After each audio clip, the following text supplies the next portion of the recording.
Welcome back. This is part 2 of Avril Crump and her amazing clones. In the first part, we met a few characters. One was Avril Crump herself, who is a scientist at Leviticus Laboratories. We found out that unfortunately she caused several explosions in the laboratories. We also met Dr. Weatherby, who is kind of full of himself and not very nice to her. And he's a little insecure, it seems. He's kind of mad that he was only put in charge of the rehearsal tour instead of the real tour. And we met Dr. Seducta, who is very slick and always wears dark sunglasses and designer lab coats. And Mr. Weatherby, Dr. Weatherby, is very impressed with her. So when we left off, they had discovered some smoke or something coming from one of the closets, and Dr. Weatherby thought it was an unauthorized experiment. Turns out Avril was just warming up her lunch. So when we left off, she was digging in her lab coat, pulling out a spoon, and having her lunch. Nobody knew how old Avril Crump was, although her nearly bald head and smooth, round, pink face made her look like a cheerful, overgrown baby. Being round, pink, and bald had been fine when she actually was a baby, but it had caused problems from the moment she had stopped being a baby and started nursery school. Despite her cheery demeanor and generosity with her toys, she was so strange-looking that the children left her entirely alone. Every day, little Avril would sit in a corner with her train set, wondering who she might be able to talk to over milk and cookies at snack time.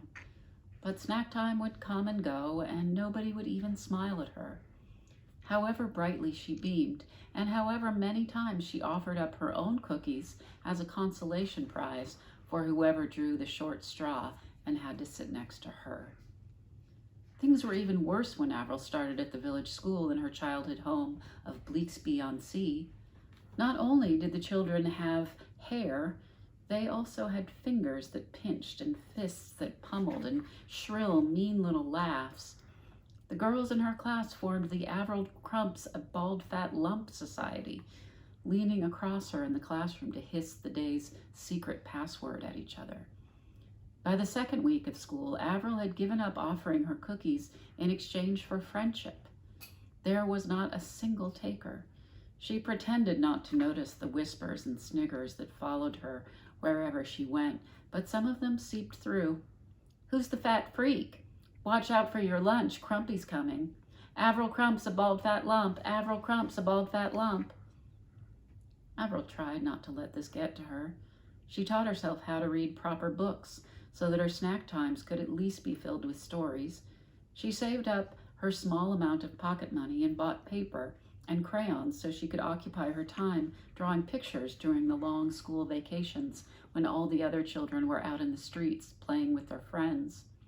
She developed an interest in collecting insects, as they were the only living creatures that didn't run away from her, and spent hour after hour making homes for them from old matchboxes.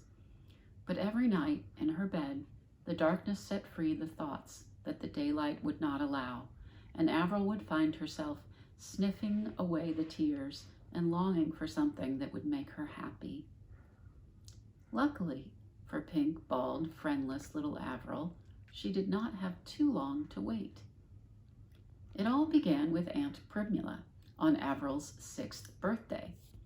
The tea party had been doomed to disaster from the start, as Avril did not hand out the invitations her mother had written. There was no one to give them to. The pretty pink cards had become glued together in her coat pocket with melted chocolate and half a dead spider she had been meaning to bury. And so it was that young Avril sat alone on her birthday at a small table, straining under the weight of cupcakes and chocolate ice cream. Dirty Julian from the village, who shared Avril's insect craze, had originally offered to come, but they had had a fight over a giant ladybird the previous week, and they were still not talking to each other. In the kitchen of the Crumps' little cottage, Avril's mother sobbed and waved a nasty-looking bread knife. In the dining room, Avril ate a 5th donut while lifting up the corners of the sandwiches. She looked around at the empty seats and tried very hard not to mind there would be no one to share her birthday cake with. This was not turning out to be the world's best 6th birthday party. Then the doorbell rang.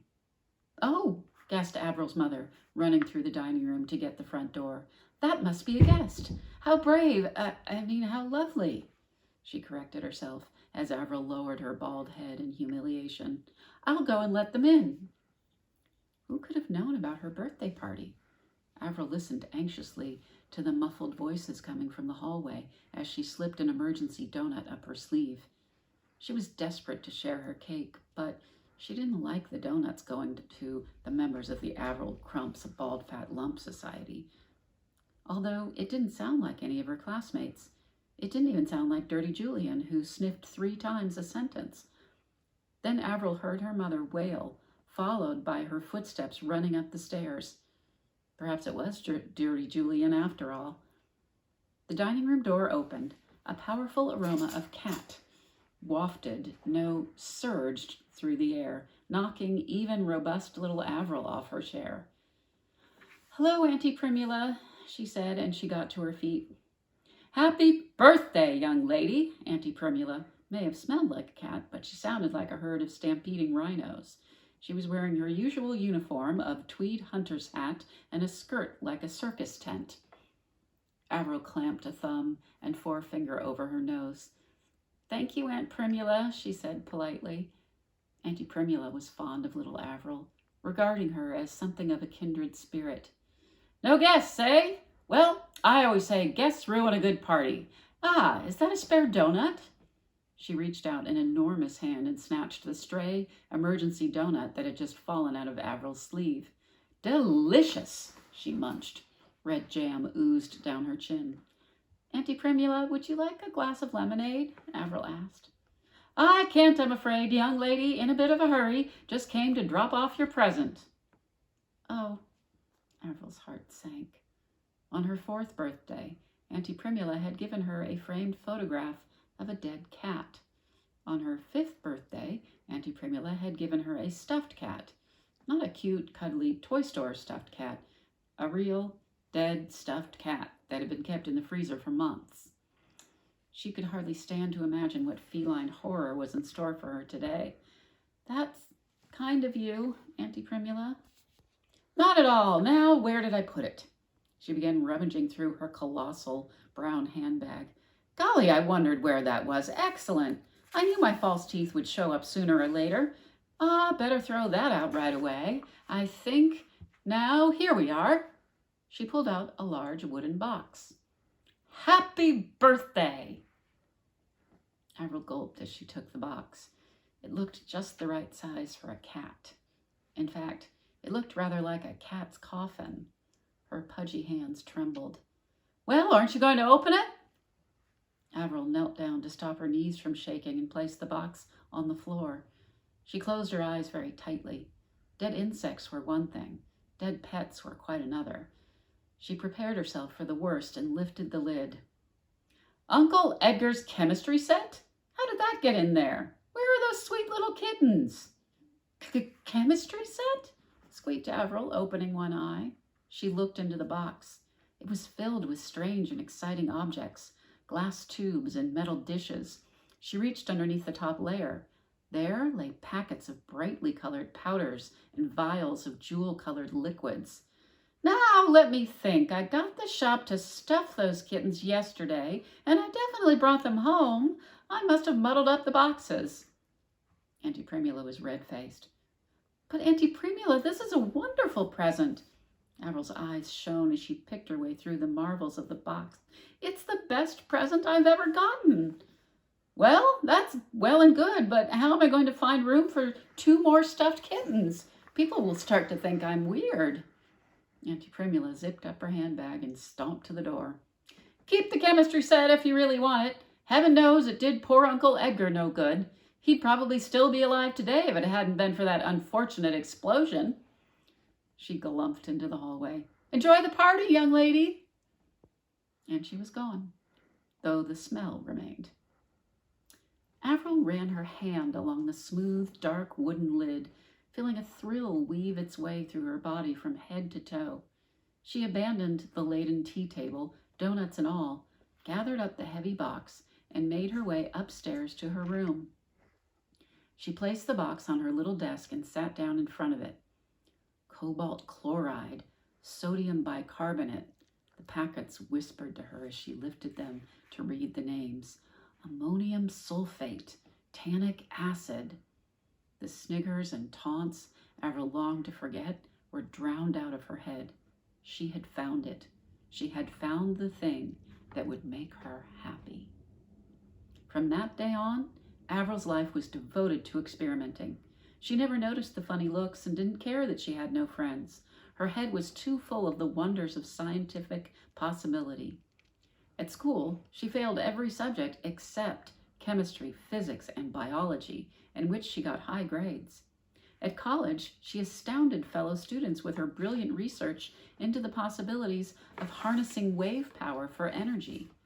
The Crump oscillating water column had won prizes for its groundbreaking design, though its liability to slowly rust in seawater meant that it had never been used in practice.